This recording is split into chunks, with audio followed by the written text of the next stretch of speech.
नमस्कार, मैं हूं आपके साथ दिव्या तिवारी। आज हम आपके लिए लेकर आए हैं एक इन्वेस्टिगेटिव रिपोर्ट। हमने नेपाल बॉर्डर से सटे 7 जिलों की पड़ताल की है। यहां की बसावट में पिछले कुछ सालों में हुए बदलाव के बारे में ग्राउंड पर उतरकर पड़ताल की। हमने ये जानने की कोशिश की कि आखिर जनसंख्या में बदलाव की असल वजह क्या है। क्या नेपाल सीमा से सटे इन जिलों में जनसंख्या जिहाद की बड़ी साजिश रची जा रही है? क्या यहां बड़ी तादाद में रोहिंग्या मुसलमानों को बसाया गया है? हमारी एक्सक्लूसिव रिपोर्ट में आपके हर सवाल का जवाब छिपा हुआ है।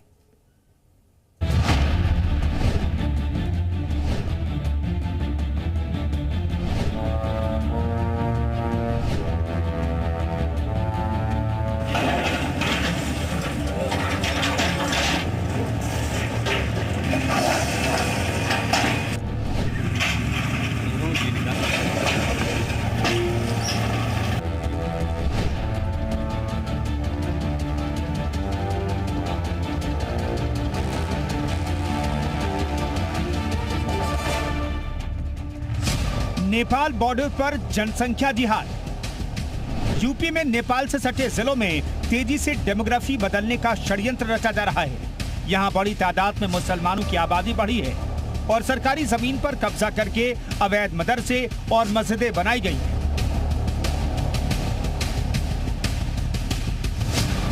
नेपाल की सीमा से यूपी के 7 जिले लगते हैं। बहराइच, श्रावस्ती, सिद्धार्थनगर, लखीमपुर खीरी, बलरामपुर, महाराजगंज और पीलीभीत से नेपाल की 551 किलोमीटर सीमा टच करती है। यूपी पुलिस की गृह मंत्रालय को भेजी रिपोर्ट में चौंकाने वाली जानकारी है। बॉर्डर के 15 किलोमीटर के एरिया में कुल 1047 गांव हैं। इसमें 116 गांव ऐसे हैं जहां पिछले 10 साल में मुस्लिम आबादी 50% तक बढ़ी है, जबकि 303 गांव ऐसे हैं जहां पिछले 10 सालों में मुस्लिम आबादी 30 से 50% तक बढ़ गई है।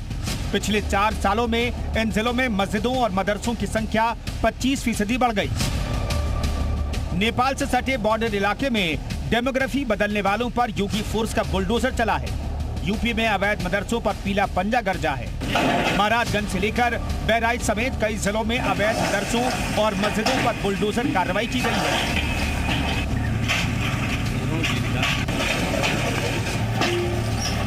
आपको बॉर्डर पर बुलडोजर एक्शन की हर तस्वीर दिखाएंगे, लेकिन पहले नेपाल सीमा से सटे हर जिले से एक्सक्लूसिव रिपोर्ट देखिए, जिसमें डेमोग्राफी बदलने का खेल चल रहा है। सीमावर्ती इलाकों में कैसे विशेष आबादी बढ़ रही है। सबसे पहले नेपाल बॉर्डर से सटे सिद्धार्थनगर की तस्वीर समझ लीजिए। सिद्धार्थनगर की 68 किलोमीटर की सीमा नेपाल को छूती है। सीमा से 10 किलोमीटर के दायरे में करीब 264 गांव हैं। इन गांवों में करीब 3 लाख की आबादी है। ज्यादातर आबादी मुसलमानों की है, लेकिन पिछले 10 साल में यहां नेपाल से आकर बसने वालों की आबादी 10% बढ़ गई। भारत नेपाल सीमा से सटे 15 किलोमीटर के दायरे में जहां एक तरफ मस्जिद और अवैध मदरसों की तादाद बढ़ी है, वहीं पे पिछले 2 दशकों में मुस्लिम समुदाय के लोगों की आबादी में भी बेतहाशा वृद्धि देखने को मिली है। सूत्रों की माने तो भारत और नेपाल के रोटी बेटी के संबंधों का फायदा उठाकर बहुत सारे लोग नेपाल से भारत में आकर के यहाँ की नागरिकता लेकर के यहाँ पे बाकायदा रह रहे हैं। आरोप है नेपाल से बड़ी संख्या में मुस्लिम आकर इन सीमावर्ती इलाकों में बसे हैं। पहले छोटा कारोबार शुरू करते हैं, फिर धीरे धीरे जमीन से लेकर आधार कार्ड सहित अन्य जरूरी कागजात बना लेते हैं और फिर यहाँ के नागरिक बन जाते हैं। एक समुदाय विशेष का जो बढ़ता हुआ जनघनत्व है, यह देश के लिए खतरे की घंटी है। उस समय प्रदेश में तो मेरी सरकार नहीं थी, लेकिन देश में मेरी सरकार थी। आदरणीय आडवाणी जी हमारे गृह मंत्री थे। उस पर उन्होंने संज्ञान लिया और जांच कराई। 65 नौ धनाढ्यों की सूची निकली, लेकिन उस पर वह कार्रवाई नहीं हो पाई, क्योंकि कुछ ही समय के बाद केंद्र से भी हमारी सरकार चली गई। सीमावर्ती गांवों में विशेष समुदाय की तेजी से बढ़ रही जनसंख्या ने कई सवाल खड़े कर दिए। स्थानीय लोगों ने यहां हाल ही में बसे लोगों की उच्च स्तरीय जांच की मांग की है। सुरक्षा के लिए मुस्लिम आबादी बढ़ना ऐसी कोई बात नहीं, लेकिन उसकी जांच होनी चाहिए। कुछ लोग उसमें सही भी होंगे, कुछ लोग गलत तरीके से भी आए होंगे। तो अगर गलत तरीके से आए, अगर चिन्हित नहीं किए गए, नहीं उसका कोई इंतजाम किया गया तो बहुत बड़ा घातक होगा। सिद्धार्थनगर के बाद अब महाराजगंज की तस्वीर समझ लीजिए।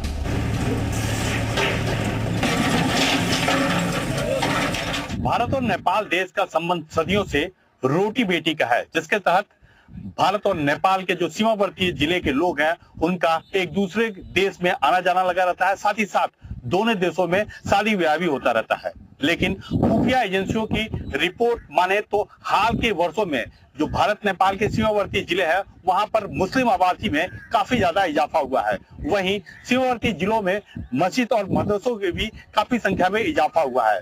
महाराजगंज जिले की नेपाल से 84 किलोमीटर की सीमा लगती है। खुफिया एजेंसी की रिपोर्ट के मुताबिक सीमावर्ती इलाकों में मुस्लिम आबादी में काफी इजाफा हुआ है। जी मीडिया की टीम जब सीमावर्ती गांव बैरिया पहुंची तो वहां के लोगों ने बताया, पहले इस गांव में इक्के दुक्के मुस्लिम परिवार ही रहते थे, लेकिन अब काफी संख्या में बाहर से आकर मुस्लिम लोग रहने लगे हैं।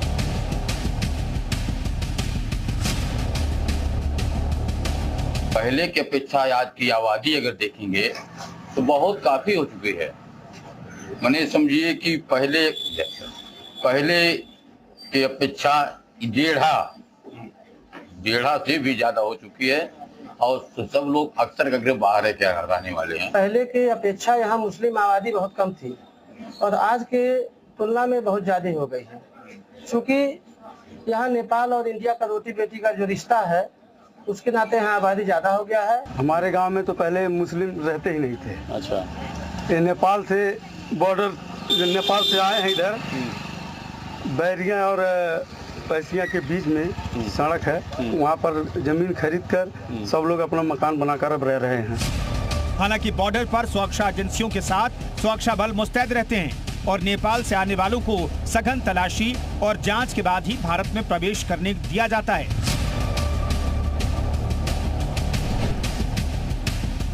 मैं इस वक्त मौजूद हूँ श्रावस्ती जिले के इंडो नेपाल बॉर्डर इलाके में शंकर नगर कोटिया में, और ये पिलर है नोमेस लैंड का पिलर है। ये पिलर संख्या 36/3 है जहाँ पे मैं मौजूद हूँ। और मैं आपको दिखा दूँ कि ये मैं जहाँ खड़ा हूँ मेरे बाईं तरफ कोटिया गांव है और दाहिनी तरफ शंकर नगर है, और ये लोग है वो बीच बॉर्डर पे बसे हुए हैं। इंडो नेपाल बॉर्डर के नो मैंस लैंड वाले इलाकों में एसएसबी और पुलिस की पैनी नजर लगातार बनी रहती है। हर आने जाने वाले की चेकिंग होती है, लेकिन सीमा से सटे इलाकों में पिछले कुछ सालों में विशेष वर्ग की आबादी और अवैध निर्माण बढ़ा है।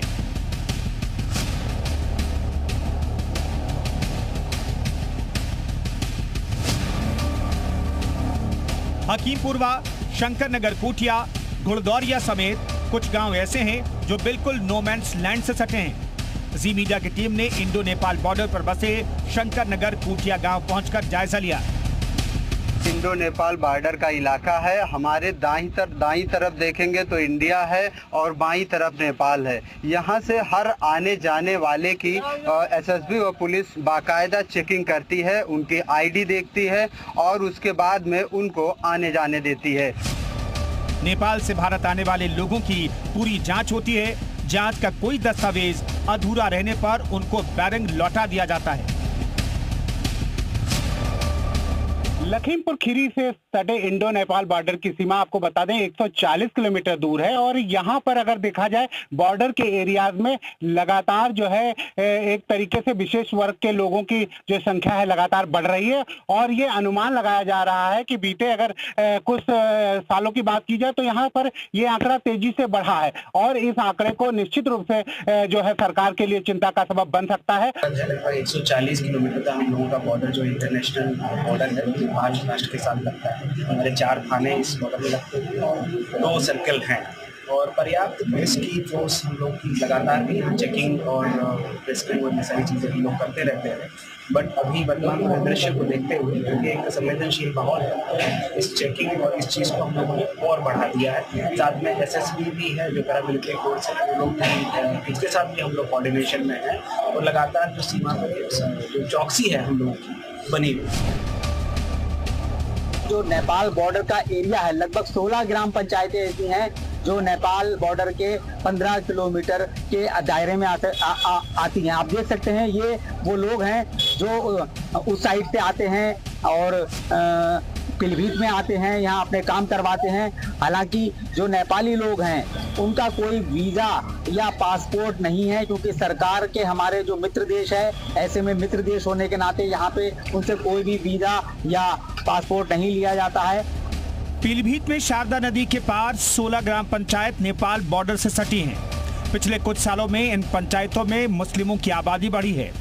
भरतपुर गांव में पट्टी की जमीन पर मस्जिद का निर्माण करा लिया गया था। प्रशासन ने अवैध मस्जिद को लेकर नोटिस थमाया तो मस्जिद का निर्माण करने वाले लोगों ने खुद ही नोटिस की मियाद खत्म होने से पहले अवैध निर्माण गिरा दिया।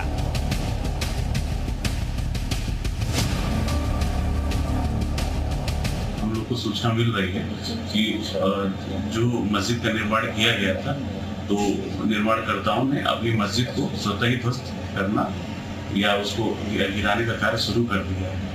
तो अब आगे जैसे भी इनका 15 कार्य दिवस पूरा होगा, तब तक इनका कोई उत्तर नहीं आता, इसमें विधिक कार्रवाई की। अनुमान के मुताबिक 16 ग्राम पंचायत में 1 लाख की आबादी रहती है, जिनमें करीब 35,000 मुस्लिम ही हैं। विगत जनपद में एक ऐसा भी देखा गया है कि विस्थापित परिवारों को प्रथम पंचवर्षीय में जनपद की काफी जमीन खाली थी तो उनको पट्टे दिए गए। और एक मामला अभी पीलीभीत जनपद में संज्ञान में आया है कि एक पट्टे की जमीन पर एक मस्जिद का निर्माण कर लिया गया था, किंतु जिला प्रशासन के हरकत में आने से पूर्व ही उन लोगों ने अपने आप मस्जिद को ध्वस्त कर लिया। डेमोग्राफी बदलने पर आपने नेपाल बॉर्डर से सटे इलाकों की रिपोर्ट देखी। अब प्रशासन इन क्षेत्रों में अवैध निर्माण हटाने में जुटा है। खासतौर पर अवैध मदरसे और मस्जिद फोकस में है। इसी अवैध कब्जे को लेकर योगी फोर्स लगातार एक्शन में है।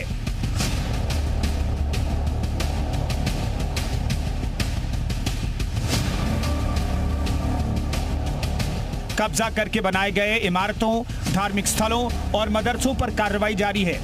महाराजगंज, सिद्धार्थनगर, बलरामपुर, श्रावस्ती, बहराइच, लखीमपुर खीरी, पीलीभीत में अब तक 225 मदरसों, 30 मस्जिद और 25 मजार और 6 ईदगाह पर बुलडोजर कार्रवाई हो चुकी है।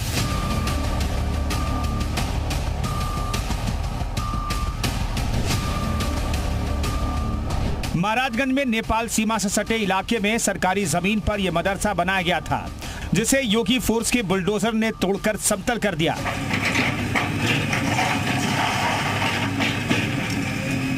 योगी फोर्स का पीला पंजा गरज रहा है और अवैध कब्जे को ध्वस्त कर रहा है।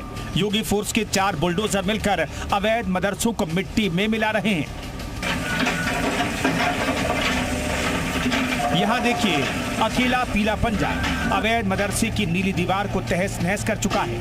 पीला पंजा तब तक गरजता रहा जब तक कि अवैध मदरसों का नामो निशान नहीं मिटा दिया।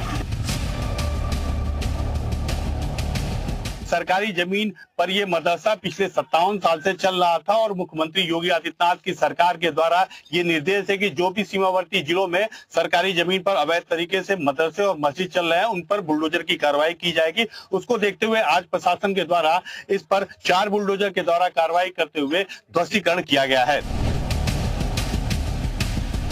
बहराइच में नेपाल सीमा से सटे इलाकों में बने अवैध मस्जिदों और मदरसों पर एक्शन जारी है। अल्पसंख्यक विभाग अवैध मदरसों का चिन्हीकरण कर रहा है। बॉर्डर क्षेत्र में ग्राम समाज और अनधिकृत जमीन पर बने 1.5 दर्जन से ज्यादा अवैध मदरसों की जांच की गई है। अब तक 10 अवैध मदरसों को सील किया गया है। ओपन बॉर्डर का मतलब नेपाल और भारत के नागरिक एक दूसरे के देश में निर्बाध रूप से आ जा सकते हैं। इससे देश की सुरक्षा और संरक्षा सीधे सीधे जुड़ी हुई होती है।